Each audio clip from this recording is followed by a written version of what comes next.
Hello everyone, my name is Ganesh Abhimanyu Ruspati, together with my partners Ikhwanul Ahsan and M. Hazikul Hafiz, supervised by Mr. Christopher Limawan. Our thesis is MobileNet V4 based quizzing detection via two-stage transfer learning for on-device mobile inference. Quizzing or QR phishing hides malicious link in codes that look identical to SAFE1. The case increased from 0.8% in 2021 to 12.4% in 2023, existing into three solutions. URL decode base, but decoder is an attack surface, structural features, which cannot capture complex pattern, and visual deep learning. Highly accuracy, but only works in server, not on mobile.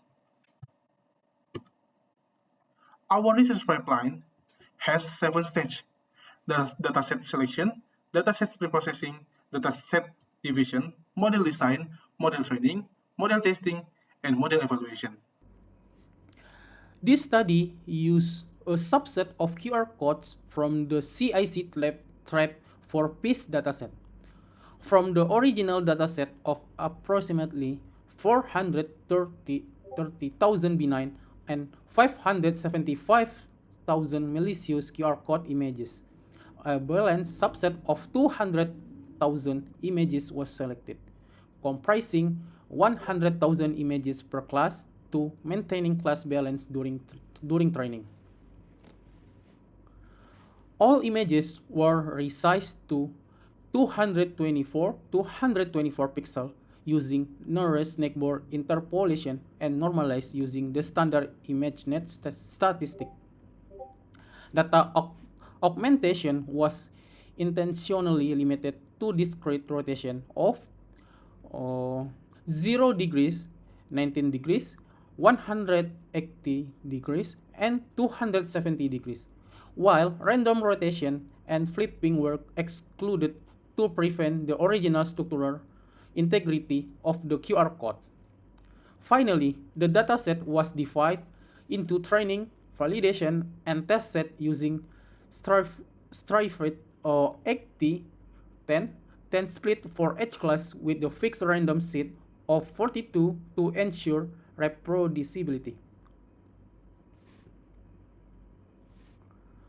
On the model design, the primary model, MobileNet V4 Confusion Small, was initially with ImageNet 1K pre-trained week and adapted by replacing the classification head with 512 unit fully connected layer using ReLU activation, followed by 0.3 dropout and a final fully connection layer with sigmoid activation for binary classification. The key contribution of this work lies in its two-stage transfer learning strategy. In the first stage, the entire backbone was froze, and only the classification head was trained using a learning rate of 1 for up to 10 epochs. This follow the newly added head to learn an initially task-specific representation while preserving the generalized feature already learned from ImageNet. In the second stage, block 3 and 4 of the backbone were selective unfroze and fine-tuning using discriminative learning rate 110 for backbone and 110 for the classification head. Training continually for up to 50 epochs with early stopping. This progressive fine-tuning strategy was specifically designed to bridge the distribution gap between the natural image domain of ImageNet and the highly structural domain of QR code while minimizing the risk of catastrophic forgetting.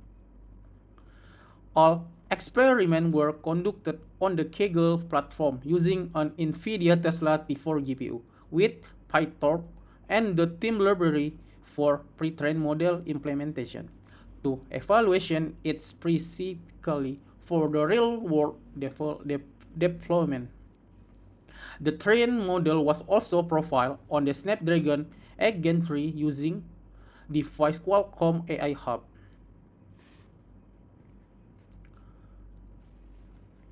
So, what happened during training? During stage 1, all three models, MobileNet V4, EfficientNet BO, and DenseNet 121, exhibited a steady decline in validation loss over the first 10 epochs. However, one notable anomaly was observed. MobileNet V4 experienced a temporary spike in the validation loss at epoch 8, a behavior that did not appear in the other two models. A plausible explanation is that MobileNet V4 learned a more compact and less redundant feature representation than DenseNet 121 and EfficientNet BO, making it more sensitive to the optimizing the dynamic of the newly initialized classification head during the early stage of training. Since the backbone remained frozen at this stage, the instability was confined to the classification head and did not propagate to the pre-trained feature extractor. This observation provides empirical support for the proposed two-stage training strategy. Unfreezing the backbone at this point could have allowed noising gradient to propagate into the pre-trained layer, increase the risk of catastrophic forgetting. During stage 2, after block 3 and 4 of the backbone was selectively unfrozen, MobileNet V4 and DenseNet 121 maintain steps validation loss with a significant fluctuation, indicate that a classification had already converged before backbone fine-tuning began. In contrast, EfficientNet BO exhibit noticeable learn fluctuation through fine-tuning. Early stopping with a patient of 8 epochs successfully prevent overfitting, which all three models terminating training early of at validation accuracy rank from 0.74 to 0.82. What we found on the experiment is, on the 20,000 image test sets, the MobileNet V4 convolutional small achieved the highest performance with an accuracy of 82.19%, outperforming both the DenseNet 121 and EfficientNet B0. Another interesting observation is that all the three models relatively lower on recall, that resulted in more false negative than false positive. This particularly important in a cybersecurity context, as false negative represents a malicious QR code that escapes the detection. In terms of the computational efficiency, MobileNet V4 convolutional small consistently outperformed the other models across all deployment metrics. It contains only 3.15 million parameters, representing 22% fewer than EfficientNet and 58% fewer than the DenseNet. Its computational cost is just 0.244 gigaflops, approximately 11.6 times lower than the DenseNet 121. When profiled on a Snapdragon 8 Generation 3 chipset using Qualcomm AI Hub, the MobileNet convolutional small achieved an inference latency of only 0.3 millisecond, compared with EfficientNet 0.7 and DenseNet 1 millisecond.